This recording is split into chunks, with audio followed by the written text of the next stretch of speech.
Hebreus capítulo 1, versículo 1. Vamos meditar. Antes disso, saudação de paz para você. Bem-vindos ao meu canal. Evandro Moretti aqui para mais um tema da fé cristã relevante. O texto diz o seguinte, Hebreus 1, 1. Havendo Deus, antigamente, falado muitas vezes e de muitas maneiras aos pais pelos profetas, a nós falou-nos nestes últimos dias pelo Filho. Ok? O que eu tenho visto de cristãos que ainda se perdem quando escutam ou assistem algum vídeo de uma suposta profecia ou de supostas profecias, não está escrito. Essa semana eu recebi um vídeo, aliás, várias pessoas me mandaram ele, né? De uma mulher que supostamente teve uma visão a respeito de uma invasão de demônios no Brasil. Milhares de demônios invadindo o Brasil. E que o antídoto contra esses demônios seria Crônicas 7,14. Aquele texto tão conhecido que diz: se este povo que se chama pelo meu nome se humilhar.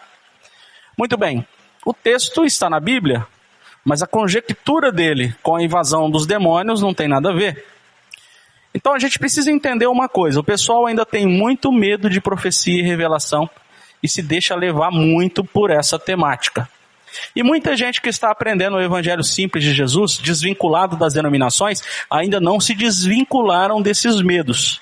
Então eu vim aqui falar para vocês, citando um texto bíblico, para mostrar o que realmente vale a pena para a nossa realidade. Nós estamos na graça, meus irmãos. Então esquece aquele tipo de profeta do Antigo Testamento. O próprio Jesus disse que esse tipo de profeta só existiu até João Batista, e só. Ah, mas a Bíblia fala de dons de profecia.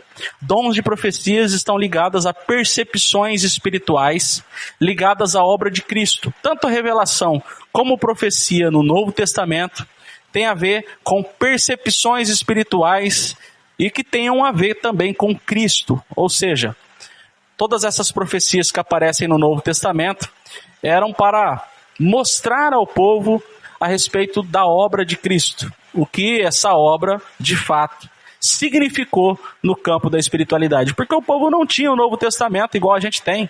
Eles não tinham o livro de Mateus, Marcos, Lucas, João, Atos, Romanos, 1 e 2 Coríntios. Eles não tinham.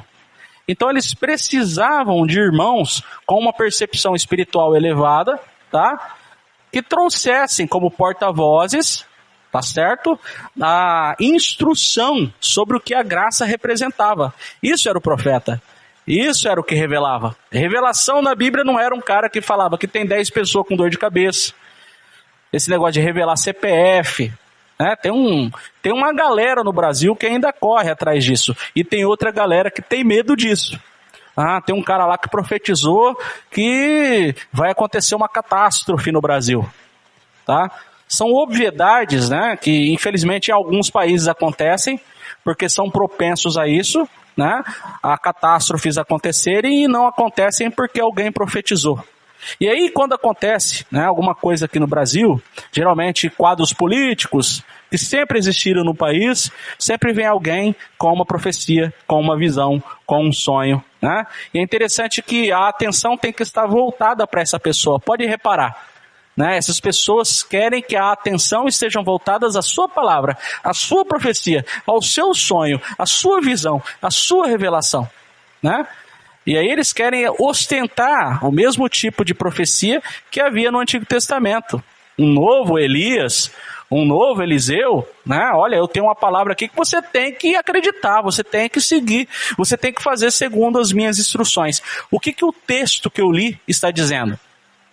Hebreus capítulo 1, versículo 1. Havendo Deus antigamente, tendo falado de muitas maneiras aos pais pelos profetas, a nós falou através do Filho. Quem é o Filho, irmão? É Cristo. Então a palavra de Deus para nós, o que realmente importa para nós, é Cristo.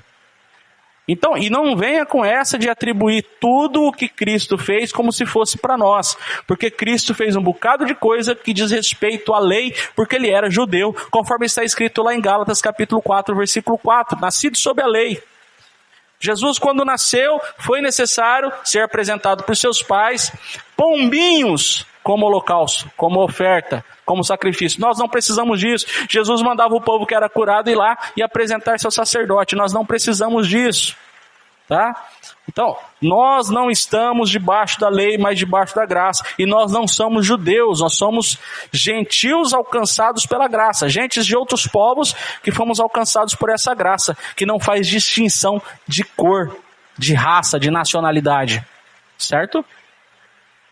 Então Jesus mandou isso, mandou aquilo. Tem um bocado de coisa que Jesus mandou e foi referência apenas para os discípulos israelitas antes da ressurreição e que não cabe mais para nós. O que cabe do Evangelho de Cristo para nós hoje, prestem atenção, é o que diz respeito à espiritualidade. Quando você vê na Bíblia alguma coisa que diz respeito às virtudes que Ele nos outorgou, então isso é para nós. Então aquilo que diz respeito à nossa vida prática, cotidiana, é para nós. Agora, se você achar algum ritual, ele é obsoleto. Não há necessidade para ser cristão a gente cumprir rituais mais. É o que eu tenho dito aqui. Mas Jesus disse a respeito do batismo. O batismo para os primeiros discípulos como um ato simbólico, e depois como a igreja foi amadurecendo, foram entendendo, tanto é que lá em Hebreus capítulo 6, você vai encontrar que o autor de Hebreus está falando que os batismos eram rudimentares, ou seja, batismo de João, batismo em nome do Pai, do Filho e do Espírito Santo, esses assuntos eram rudimentares e voltariam a tocar nesse assunto se assim Deus o quisesse, ou seja, deixou como opcional. Certo? A maturidade dos irmãos foram deixando claro que o batismo na água era algo que não efetivava a graça. No máximo era simbólico. Certo? Porque se a gente for colocar rituais como objetos de salvação, então a obra de Cristo ela é vã. E é o que eu sempre tenho dito. É possível ser cristão sem batizar na água. É possível ser cristão sem participar da Santa Ceia. É possível ser cristão sem ler a Bíblia. Tanta gente analfabeta que não sabe ler. Não é essencial a salvação ler a Bíblia. Né? Tanto é que se a pessoa lê com um coração enganado, ela mais piora do que melhora. A Bíblia na mão de pessoas mal intencionadas faz mais mal do que bem. Tá? Então é possível ser cristão sem ir na igreja, porque a igreja somos nós. Tudo isso é possível.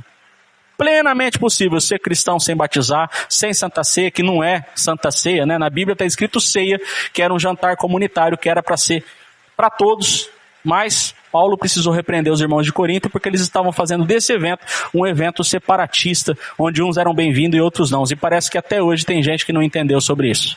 E é possível também ser cristão sem ir na igreja, até porque esse negócio de ter um lugar chamado de igreja não nasceu no princípio do Evangelho. Isso aí foi criado depois. Tá? A partir de Constantino, quando ele fez aquela abertura de unir igreja com Estado, é que começaram a existir essas coisas de lugares chamados de igreja. Mas igreja sempre foi associado, pelo menos aos primeiros cristãos, a pessoas, a seres humanos, tá? Com ideais e unidos pela espiritualidade. Não era um local que unia os cristãos. O que unia os cristãos era o propósito, era o objetivo, era Cristo. Era uma união espiritual. Tá, não tem problema unir-se em um local, mas a prioridade sempre foi espiritual. Dar exemplo em Cristo no dia a dia. Certo? Então o que o texto diz aqui?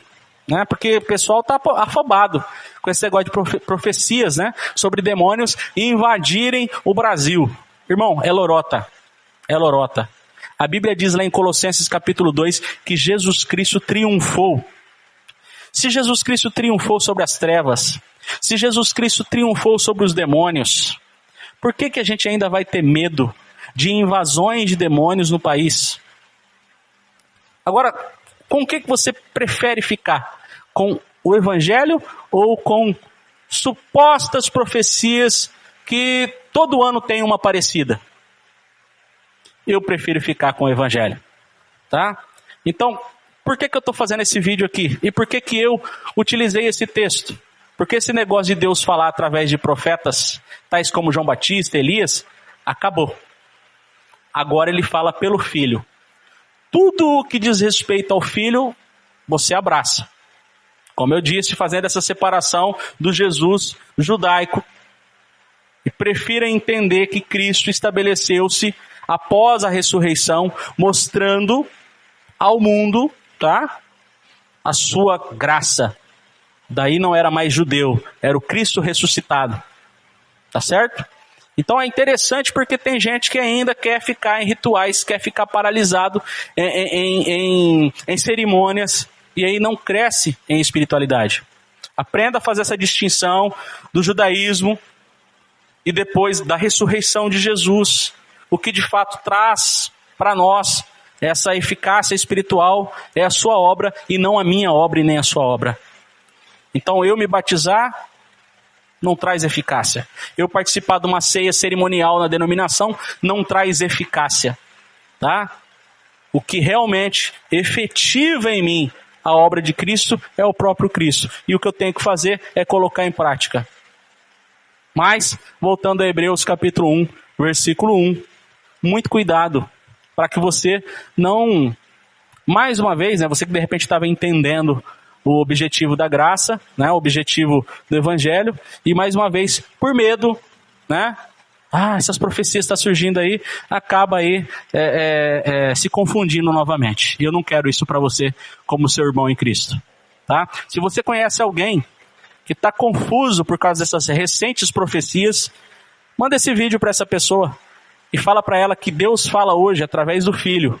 Tá? E o Filho é Cristo. O que importa é Cristo. Ele é a palavra de Deus. Certo, meus irmãos? Um grande abraço a cada um de vocês e obrigado pela atenção.